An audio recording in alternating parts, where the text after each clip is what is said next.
Namaskaram, Thousand Names and Thousand Stories, 382nd name, KARTRE NAMAH.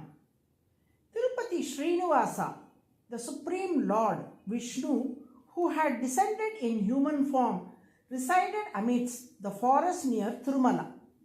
One day while wandering through the forest on the hunting expedition, Lord Srinivasa encountered Padmavati in the royal garden. Their eyes met and time seemed to pass. The Lord, struck by her divine charm, instantly recognized her, his Lakshmi, born anew to bless the earth. Love, powerful and pure, blossomed in both hearts. But Srinivasa, though the Supreme Being, chose the path of human emotion, of longing, patience and prosperity. He returned to his hermitage, but her image lingered in his thoughts. Vagulamalika, who cared for Lord Srinivasa like a mother, saw that his face had lost its usual brightness. She approached him and asked gently, "Swami, why do you look so troubled?" Lord Srinivasa looked at her and said, "I have seen Padmavati, the daughter of King Akasharaja. Since that moment, my heart is not at peace. I wish to marry her." Vagulamalika listened quietly. With calm assurance, she said, "If that is your wish, I will go to Akasharaja and speak on your behalf." Saying so, she proceeded towards Akasharaja's palace. Lord Srinivasa, longing to see Padmavati again, took the guise of a wandering soothsayer and came near the palace of King Akasharaja. At that very moment, Padmavati was also thinking deeply of the Lord. Her heart was restless and her gaze was fixed in thought.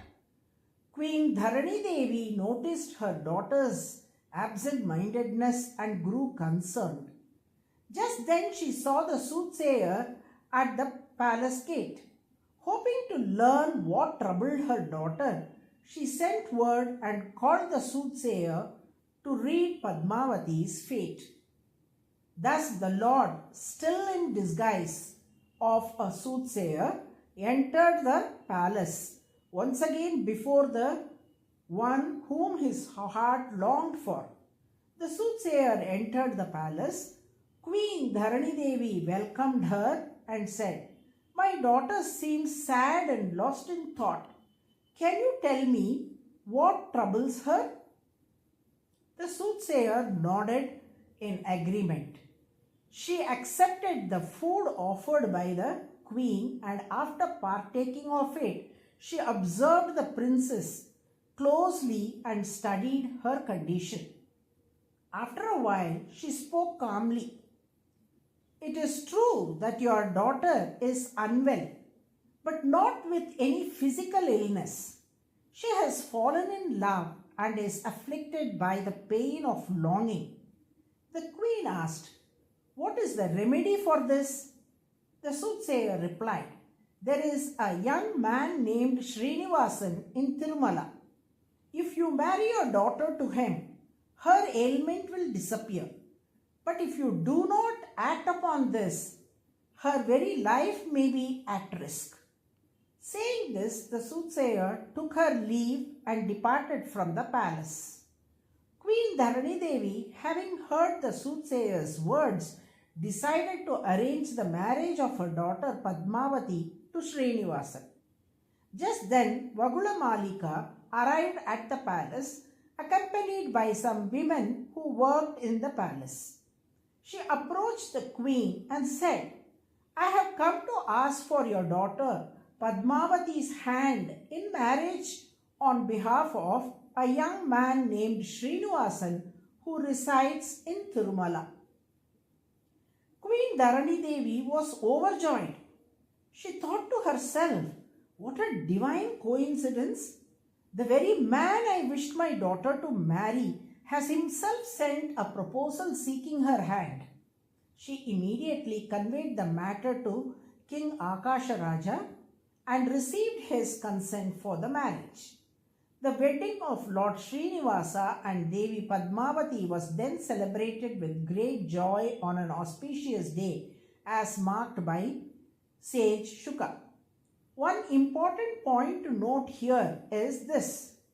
Even before Vakulamalika reached the palace, the Lord, in the guise of a soothsayer, had already accomplished the task. Why then did he send Vakulamalika as a messenger? It is because Vakulamalika was none other than Mother Yashoda in her previous birth.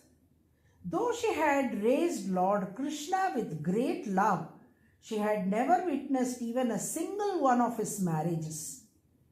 She carried the unfulfilled longing to see her son's wedding. To honor that unspoken desire, the Lord gave her the role of fixing his marriage with Padmavati. It was not because he needed her help, but solely to bring her joy. In truth, the Lord had already arranged everything himself by assuming the form of a soothsayer and ensuring the marriage took place. This reveals a deeper truth. The Lord does not require any assistance to accomplish His will. His actions are complete in themselves.